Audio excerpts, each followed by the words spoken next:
ఏంటి శ్రేయా ఘోషల్ సైలెంట్ గా ఉంది, వెళ్ళలేదా ఇంకా ఏఆర్ రెహమాన్ని కలవడానికి?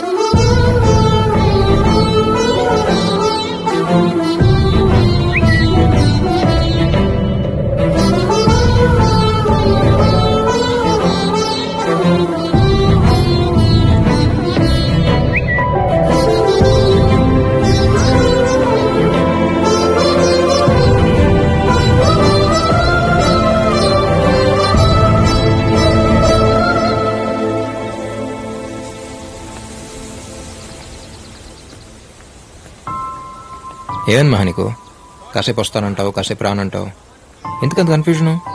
నీకు రావాలనిపిస్తారా లేకపోతే లేదు? సింపుల్. నీకేదైనా సింపుల్లేలే, ఎందుకంటే నీకు నచ్చినట్టు నువ్వు ఉండగలుగుతున్నావు. అందరూ అలా ఉండలేరుగా. నా సిచ్యువేషన్ నుండి అప్పుడే అర్థం అవుతుంది. ఏయ్, ప్రాబ్లం ఏంటి చెప్పండి, నా మీద పడతావేంటి? లేకపోతే ఏంటి?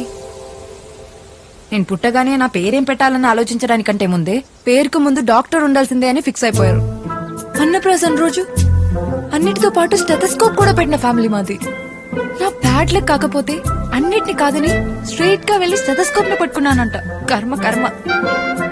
ఇంట్లో ఆల్మోస్ట్ అందరూ డాక్టర్లు, ఇంజనీర్లే.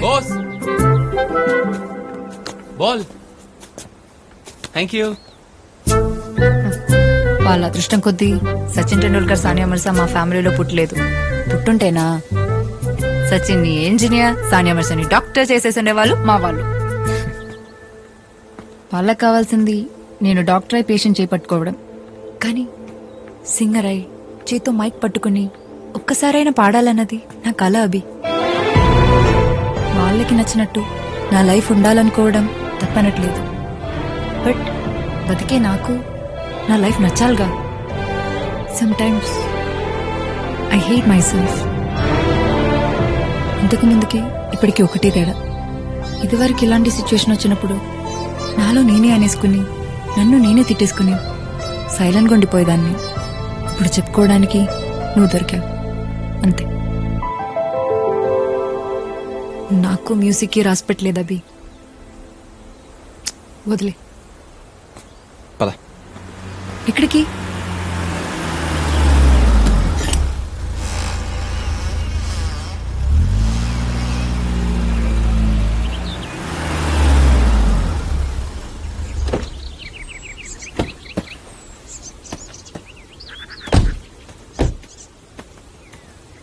అభి, నిన్నే ఎక్కడికి తీసుకొచ్చావు?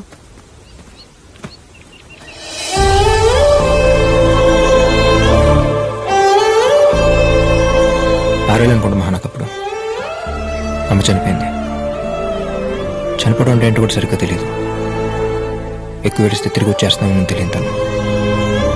ఎప్పుడు బాధ అనిపించినా ఇక్కడికి వచ్చి ఏడ్చేవాడిని. అప్పుడు వచ్చాడు మహావాడు. నాకు వాడికి పెద్ద పరిచయం కూడా లేదు. నా బాధను అర్థం చేసుకునేంత వయసు కూడా కాదు వాడిది. జస్ట్ ఫ్రెండ్ అంతే. ఏడుస్తున్న నా దగ్గరికి వచ్చి నన్ను చూసి నా చేయి పట్టుకుని అప్పుడు దాకా ఉన్న బాధలోంచి బయటికి తీసుకొచ్చాడు.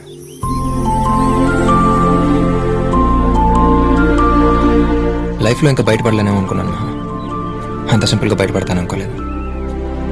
ఆ తర్వాత ఆ సిచ్యువేషన్తో కంపేర్ చేస్తే ఏదైనా సింపుల్గానే అనిపిస్తుంది. నీ విషయంలో కూడా అంతే. డాక్టర్ అంటే 24 గంటలు హాస్పిటల్లో ఉండక్కర్లేదుగా. రోజుకి 8 hours అంతే. నీకు నచ్చినట్టు నువ్వు ఉండు. Lifes all about balancing Maha. అవును, ఇందాకేమన్నావు? ఐ హేట్ మై సెల్ఫా? మనమే మనల్ని ప్రేమించలేనప్పుడు ఈ ప్రపంచంలో ఎవరు మనల్ని ప్రేమించరు మహా. అయినా ఛాన్స్ వచ్చినంత మాత్రాన్ని అందరూ సచిన్లు, సానియాలు అయిపోరుగా. ఒకసారి పాడతానే కదా తెలిసేది మంది వాయిసా నాయిసా అని. నాయిసా? ఏమనుకుంటున్నావు నువ్వు? బాత్రూమ్ లో నేను పాడేటప్పుడు వచ్చి ఏంటే తెలుస్తుంది నా టాలెంట్ ఏంటో. నీ టాలెంట్ తెలియడం కోసం మరి బాత్రూమ్ దాకా వస్తే బాగుంటుందమ్మా. మహా, నెక్స్ట్ వీక్ మేము పర్ఫామ్ చేయబోయే కాన్సర్ట్లో నువ్వు పాడుతున్నావు. థ్యాంక్స్ అభి. నీ బియర్ అయ్యే లోపు నిన్ను కొన్ని క్వశ్చన్స్ అడగొచ్చా? బియర్ విత్ అబియా? అడుగు. నీ ఫ్రెండ్స్ దగ్గర నీకు నచ్చని విషయం ఏంటి? వాళ్ళందరూ తాగేసి నేను మాత్రం తాగకుండా వాళ్ళ టార్చర్ నేను భరించడం. మరి నచ్చింది?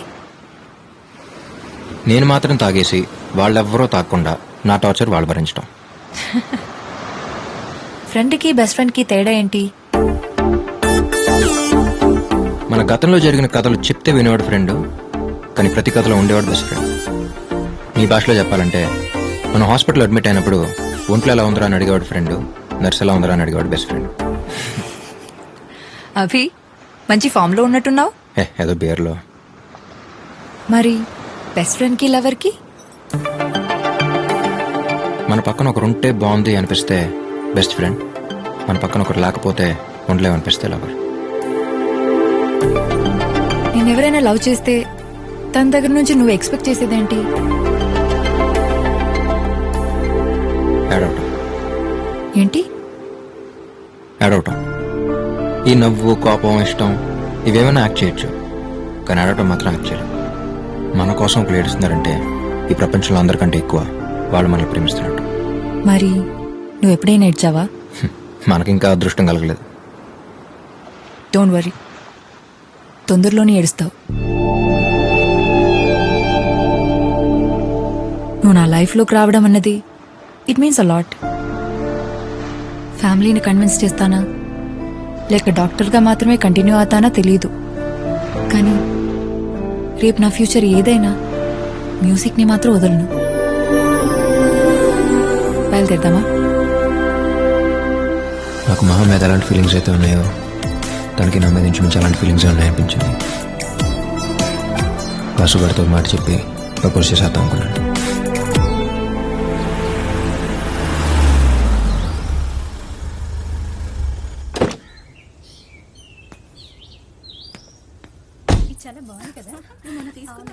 రాబి, ఏ వాడొస్తేనే కానీ ఇంటికి దారి కనబడదా నీకు? ఎక్కడ మాడు? Thanks Ramya. Hi Abhi. Hi uncle. Hi. రే రే, ఏంట్రా సడన్ గా చెప్తే స్టేషన్కి వచ్చేవాడుగా. ప్రాజెక్ట్ ముందే అయిపోయింది బాబాయ్, అనుకోకుండా బయలుదేరొచ్చు.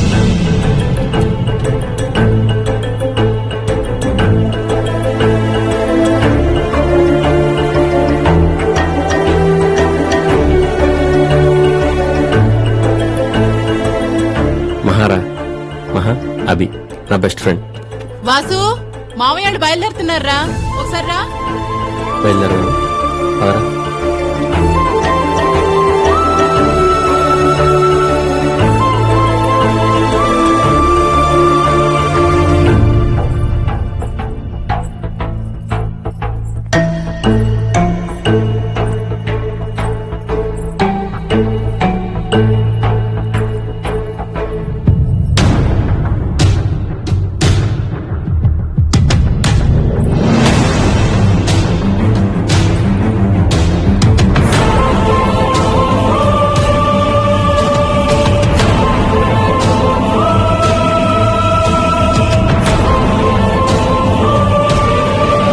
ఎలాగో ఆడికి 2 నెలల్లో ఉద్యోగం వచ్చేస్తుంది.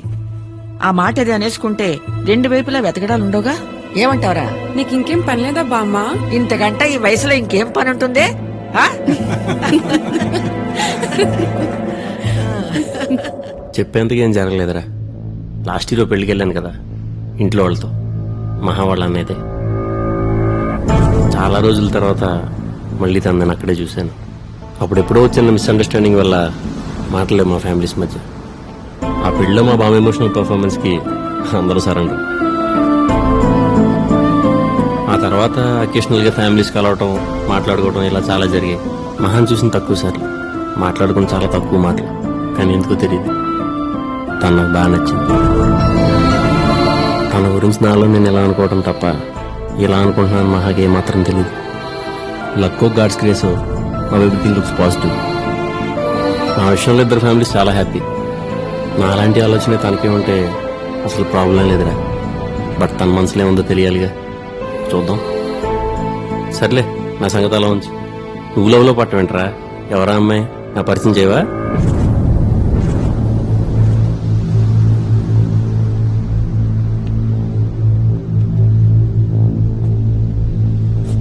వృద్ధిని పరిచయం చేశా కుదరా. నేను లవ్ చేస్తుంది మహాన్.